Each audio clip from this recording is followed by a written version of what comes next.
السلام عليكم. لا تنسوا الإعجاب بالفيديو والاشتراك في القناة تشجيعا لنا لنستمر بنشر المزيد إن شاء الله.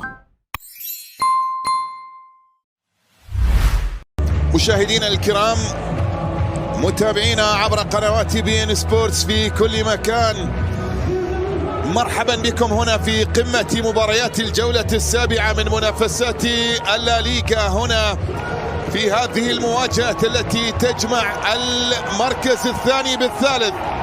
جيرونا المفاجأة المدوية في هذا الموسم على مستوى كرة القدم الأوروبية، والفريق الذي كان في الجهة اليسرى هذا ميغيل غوتيريز المرمى يتواجد أمام الأساسية. كرة بمحاولة رأسية أولى،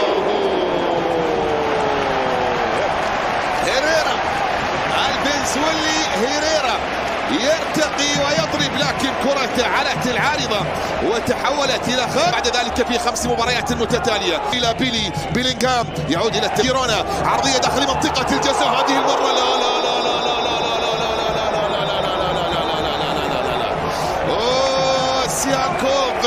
سيهانكوف يضرب برأسه هذه المرة، وكرة تصطدم في القائم لمصلحة من هنا في الجهة اليسرى سافيو، لكن أيضا تغطية دفاعية وإبعاد، وكرة بعد ذلك تصل إلى خارج أرضية هذه الكرة. هذه المحاولة هنا التجمع صغيرة، كلها أسماء صغيرة إليها الكثير من الأحاديث. كرة بمحاولة ملعوبة الآن، لكن أيضا تغطية دفاعية وإبعاد في التوقيت المناسب، والكرة بعد ذلك بتدخل وكما جرت العادة ملعوبة، إنما هنا أكبر رجال وبعد ذلك ليحدث ما يمكن أن يحدث. كرة بمحاولة ملعوبة الآن داخل يلعبها إلى بيلي، عرضية داخل منطقة الجزاء، خوسيلو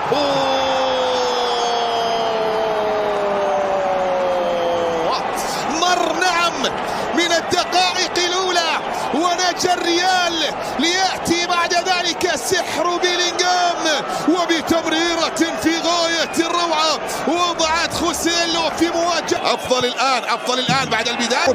كرة بمحاولة من فالفيردي، تسديد كارفاخال، مر كارفاخال ومحاولة على تنفيذها توني كروس، ملعوبة داخل منطقة الجزاء، رأسية لا لا لا لا لا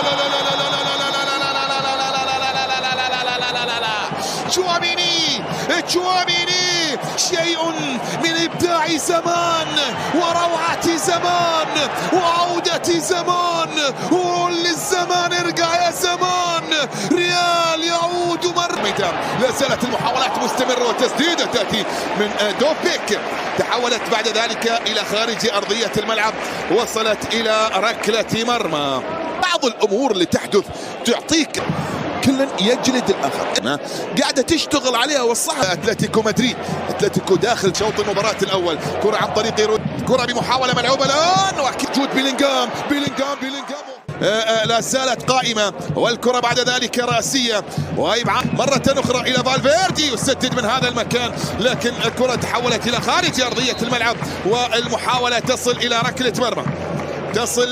ركله مرمى لمصلحة جيرونا. بالمناسبة لريال مدريد الآن من أو الفريقين جيرونا للموسم الثالث على التوالي على مستوى التغطية. المحاولة ملعوبة على مقاعد البدلاء في إلى أليكس غارسيا، يلعب الكرة والمحاولة هنا استثناء ربما الانتصار على اشبيليا نادي تروا في بطولة الدوري الفرنسي، وطالب بعد ذلك بلمسة يد. حكم المباراة يشير إلى استمرارية اللعب، ويحاول إلى داني بليند، عرضية من بليند عن التقدم والمرور، عرضية داخلية، عودة بالكرة والمحاولة وتسديدة تأتي، لكن مرت بجوار القائم وتحولت إلى خارج أرضية الملعب، وصلت إلى ركلة مرمى لجيرونا أو لريال. 18 كرة تعود إلى حارس المرمى، أيضا سقوط آخر، التحام آخر. حكم المباراة يشير باستمرارية اللعب، سقط في مدرجات ملعب مونتليفي، ملعب فريق جيرونا داخل منطقة الجزاء عند نهائيات كأس العالم الأخيرة. قال تمام يان كوتو البحث عن التقدم وخسر في أخرى. كرة بمحاولة مرة أخرى للسيطرة عليه وتسديدة، يا سلام جميلة جدا المحاولة والكرة الماضية، وبعد ذلك التصدي من حارس المرمى المغرب. في لا زالت مستمرة وقائمة، عرضية أمامية داخل منطقة الجزاء.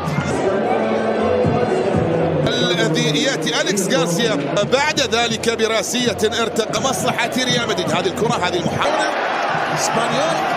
وما كانت الأمور في الشوط الأول. سافيو الآن التنفيذ يلعبها داخل منطقة الجزاء. راسيو،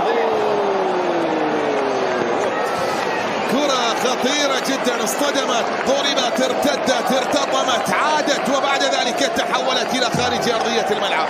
هذه اللقطة، هذا شوط المباراة الثاني لا يتم مصلحة فريق ريال مدريد الأول، وفرصة في الشوط الثاني. نفسات الدوري الإسباني، ولا هنا التدخل واستمرارية بهذه الكيفية. ليس فيزياء المتخصص في الكرات الثابتة والكرة الرأسية، والمحاولة من ديفيد لوبيز إلى خارج أرضية الملعب، إلى خارج أرضية الملعب. حلوة الكرات الثابتة بالنسبة لجيرونا. إلى بيلينغهام عرضية حافظ فيها على نظافة. اصطدمت في فينيسيوس، لكن أيضا بيلي فريق كامافينجا اللي دخل أيضا قبل لحظات بالفينيسيوس، يبحث عن الدخول إلى منطقة الجزاء. الكرة بعد ذلك اصطدمت في فيني وتحولت إلى خارج أرضية الملعب، والمحاولة بعيدة كامافينجا والابتعاد عن الخسارة الأولى في شيء في أول مباريات الريال. حكم المباراة يشير إلى استمرارية اللعب، تعود عن طريق فينيسيوس جونيور، وصلت إلى بيلينغهام، لا زالت مستمرة وقائمة وتسديد، لكن غازانيغا لمواجهة قارس سجل في مرمى الميريا، سجل هدفين. عادت المحاولة مرة أخرى، داني كاردا، إلا إذا كرة بمحاولة ملعوبة داخل المنطقة. كيبا يسيطر على كورته بالشكل المطلوب. كيبا مرتين كلاعب بقميص الميريا مدريد من خلال أحداث هذا اللقاء. الآن وتسديدة قوية جدا، لكن حارس المرمى عادت من جديد.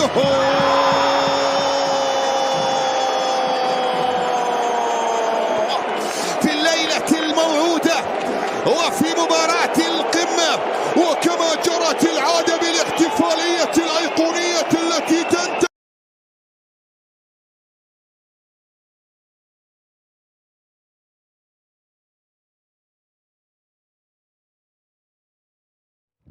السلام عليكم أصدقائي.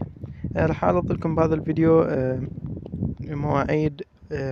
مواعيد وتوقيت مباريات دوري أبطال أوروبا، تكملة للفيديو اللي قبله. المجموعة الثانية راح تكون طبعا أول مباراة راح تكون غلاطة سراي ضد بايرن ميونخ يوم 24/10 في تمام الساعة 7:45. طبعا المباريات هذين اللي راح أذكرهن كلهن راح تصادفن يوم 24/10